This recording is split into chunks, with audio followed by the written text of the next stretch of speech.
No Repórter Setorial de hoje você vai ver, em menos de um mês, Ubatuba registra 4 casos de afogamentos em praia.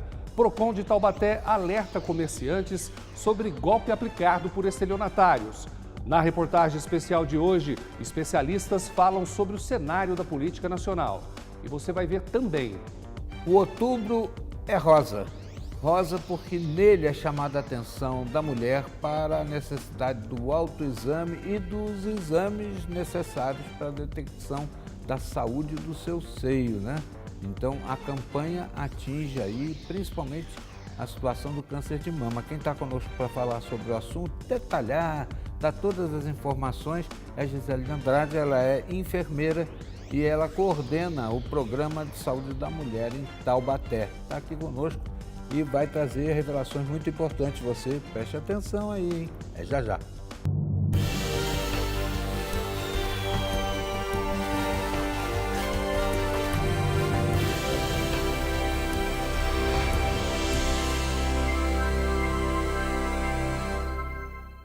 Começa a partir de agora mais uma edição do Repórter Setorial. Com a chegada do calor, muitas pessoas aproveitam para ir à praia. Mas é preciso ter cuidado com o mar agitado e com as correntezas. Só nas últimas 3 semanas, 4 pessoas morreram afogadas nas praias de Ubatuba. Carolina Silva. 3 dessas 4 pessoas que morreram afogadas em Ubatuba eram de Pindamonhangaba e o 4º turista era de Guarulhos. Ainda tem um adolescente de 14 anos que se afogou no último final de semana na Praia Grande, também em Ubatuba. Ele está internado no Hospital Regional de São José dos Campos.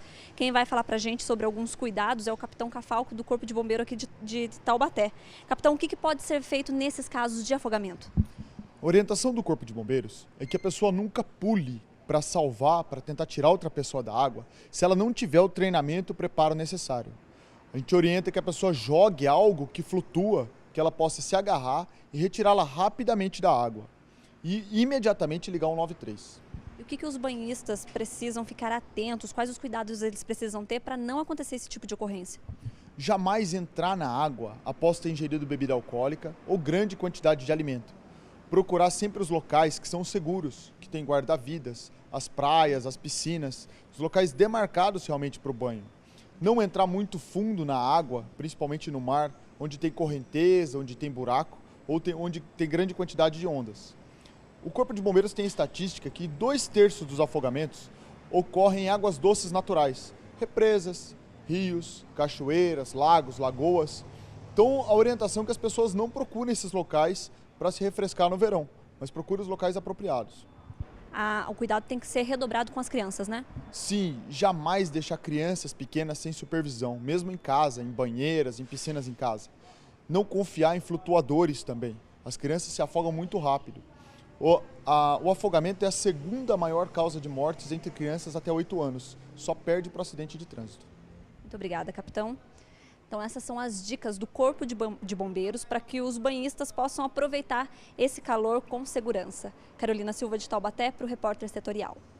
Uma pesquisa feita pela Associação Comercial e Industrial de São José dos Campos e a Universidade de Taubaté revela o cenário do eleitorado na cidade. Mais de 30% dos eleitores não sabem quem votar. A pesquisa abordou temas como discussões mais importantes na hora da escolha dos candidatos e a busca de informações sobre propostas prioritárias em diversas áreas. A repórter Thais Olovic tem outros detalhes. Dados do Tribunal Superior Eleitoral mostrou que em São José dos Campos teve um aumento de 7% no número de eleitores, de 474 mil para 508 mil. As mulheres são a maioria. A participação feminina aumentou 5,7%. Talvez você esteja se perguntando por que essa informação é relevante? Eu já explico para você. Uma pesquisa, um levantamento feito pela Associação Comercial e Industrial de São José dos Campos e a Universidade de Taubaté mostrou que 33% dos eleitores joseenses ainda não escolheram um candidato. O economista Laureano Rosa fala conosco. É isso mesmo? 33% das pessoas não sabem, não escolheram ainda um candidato? É verdade, né? Então isso apareceu na pesquisa. e é importante então de São José dos Campos, né? Então é uma fatia ainda boa que tem aí para os candidatos poderem tentar trabalhar e conseguir esses votos. Então foi um número realmente que surpreendeu um pouquinho, que é um pouquinho alto. Mas é normal, eu acho que de acordo com essas eleições, realmente tem muita gente ainda em dúvida. E o que mais foi observado? Nós observamos que também a maioria deles, né, procura informações na TV, né, na TV ou na internet. Então, a maioria deles está usando esse órgão de comunicação. Quando a gente perguntou sobre a questão o que seria importante no candidato, né, a maioria respondeu caráter. Né? Então, o caráter é fundamental para quem está votando dessa vez. E, em segundo lugar, a experiência. Então, a experiência também foi bastante importante. E em questão de prioridade de áreas, né? Eu achava que a segurança ia estar lá em cima, mas não foi. Então, a saúde foi a primeira, depois emprego, né? E educação. Então, foram os três primordial, né? Que o pessoal realmente falou que é importante em relação a ele para o governo poder trabalhar. E quando a gente perguntou a questão do financiamento público dessas eleições, né? Então a maioria foi contra, né? Lógico que teve gente que foi a favor, mas a maioria também foi contra.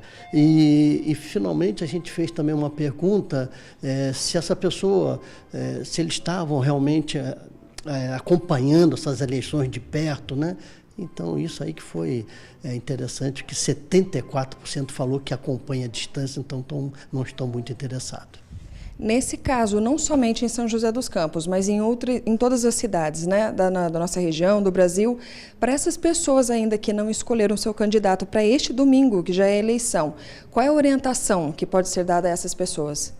Olha, a orientação é ela se preocupar exatamente com esse problema que nós estamos hoje em dia, né? Então, a questão financeira, a questão realmente da economia, acho que é muito importante verificar qual é realmente a meta, né, de governo, quais são as propostas que tem os selecionáveis, né, aqueles que são candidatos, em relação à economia. É lógico que saúde, principalmente educação, no meu caso até um pouco particular, eu acho que a educação é primordial em qualquer população, em qualquer país, né? Então verificar direitinho qual é a proposta e aí sim, aí votar realmente consciente de acordo com aquilo que ele quer. Laureano, muito obrigada pelas suas informações. De Taubaté, Thaís Olovic para o Repórter Setorial. Olha só, jovens entre 16 e 18 anos se preparam para votar pela primeira vez na vida nas eleições do próximo domingo, dia 7 de outubro. Alguns já se familiarizaram com as urnas eletrônicas, mas mesmo assim se dizem com medo de votar no candidato errado. Domingo, 7 de outubro, será um dia especial para muitos jovens. É que eles vão votar pela primeira vez na vida, no primeiro turno das eleições. Embora tenham pouca confiança nos candidatos, no momento em que o país está mergulhado em escândalos de corrupção, eles consideram importante votar e contribuir para uma mudança. Um grupo foi à sede do Tribunal Eleitoral do Rio de Janeiro para se familiarizar com as urnas eletrônicas e assistir a palestras. No Brasil, o voto é obrigatório a partir dos 18 anos e autorizado a partir dos 16. Nicolas Maltês, de 17 anos, vai poder votar pela primeira vez e quer transformação. Não tem muito o que é mais importante, que são muitas coisas que tem que se mudar, entendeu? Tem que mudar muita coisa na segurança, saúde, muita coisa tipo assim, nas escolas também. Já aqueles que têm 18 anos serão obrigados a ir às urnas, sob pena de multa. Alguns confessam que sentem um frio na barriga. Meio que estou sentindo medo, sendo sincera, porque eu tenho medo de votar no candidato errado e mais uma vez eles não cumprirem com a metade das promessas que eles propõem. Apesar da desconfiança, a esperança dessa nova geração de eleitores nascidos no início do século XXI é que, por meio do voto, o Brasil realmente possa se tornar um país melhor. O bairro Parque dos Sinos de Jacareí é regularizado no município há 18 anos. Mesmo assim, os moradores enfrentam problemas, como a falta de entrega de correspondência pelos Correios. Por conta disso, um abaixo-assinado foi organizado e enviado à Defensoria Pública. Confira. Ainda bem que hoje aparelhos como celular facilitam a comunicação. Basta enviar uma mensagem e pronto. Em poucos segundos está tudo resolvido. Mas imagina viver em uma realidade em que ainda precisássemos trocar correspondências. Difícil, não é? No entanto, mesmo sem a nossa percepção, ainda dependemos muito do serviço prestado exclusivamente pela ECT, Empresa Brasileira de Correios e Telégrafos, que aqui no bairro Parque dos Sinos, por exemplo, não funciona. Moradores como Samuel, se quiserem receber alguma carta, precisam correr atrás. Samuel, quanto tempo você está aqui no Parque dos Sinos? Vai fazer 1 ano agora em setembro que eu estou aqui. 1 ano. E vocês estão mesmo sem correspondência aqui no bairro? Sem correspondência, não chega o correio aqui, não vem. E daí, como é que vocês fazem com as cartas para pagar as contas, como é? A única conta que chega aqui não é nem o correio, que é a do SAI e da Companhia de Energia. As outras eu tenho que me deslocar até Guarulhos para poder estar resolvendo as minhas contas do banco, porque não chega aqui. Eu moro aqui há 4 anos e temos esse comércio há 1 ano. E nesse tempo todo sem correspondência? Sem nenhum tipo de correspondência. Entramos em contato com a unidade dos Correios em Jacareí, mas não souberam nos passar nenhuma informação.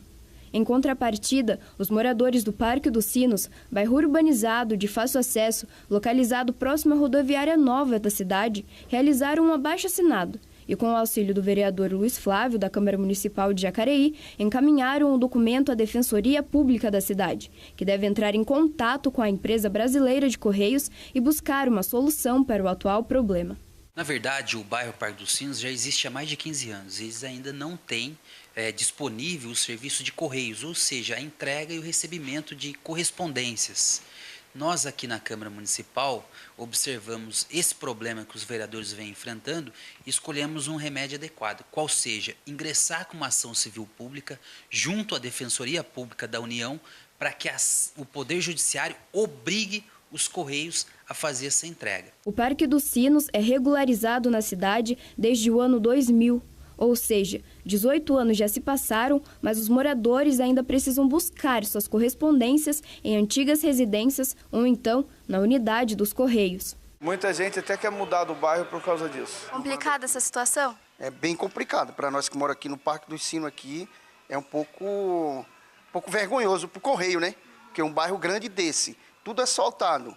Não sei por que o Correio não entrega as cartas aqui para nós, né? As outras correspondências nós temos que buscar do outro lado da cidade, no Correio do São João. Até brinco com o pessoal, o Parque do Sino é um dos melhores bairros da cidade, é perto de tudo, tem tudo perto, menos o Correio, que fica do outro lado da cidade. De acordo com o vereador Luiz Flávio, se nada for solucionado, a empresa de Correios será alvo de uma ação civil pública.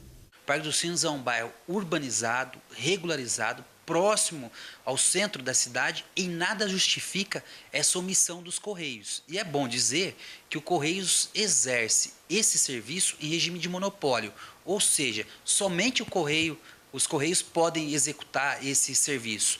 E não fazendo, descumprem um direito constitucional, que é qual direito? Das pessoas se corresponderem, o direito de comunicação. E vamos agora para o quadro Cidadania com José Carlos Cataldi.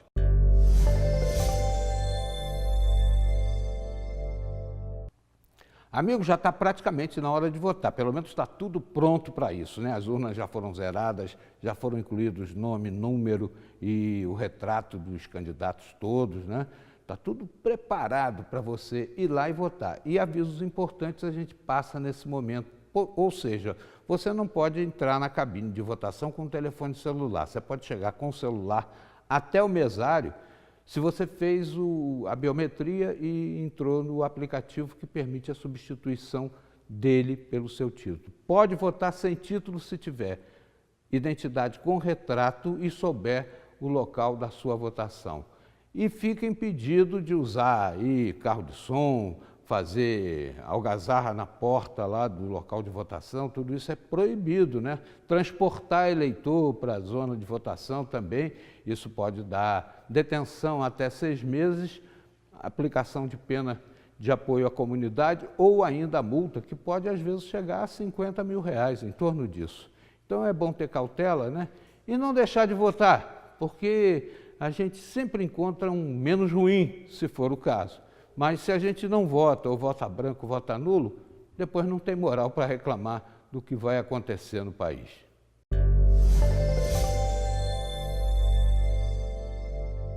vamos agora para o intervalo e na volta a gente vai saber quais são as vagas disponíveis oferecidas pelo Parque de Jacareí.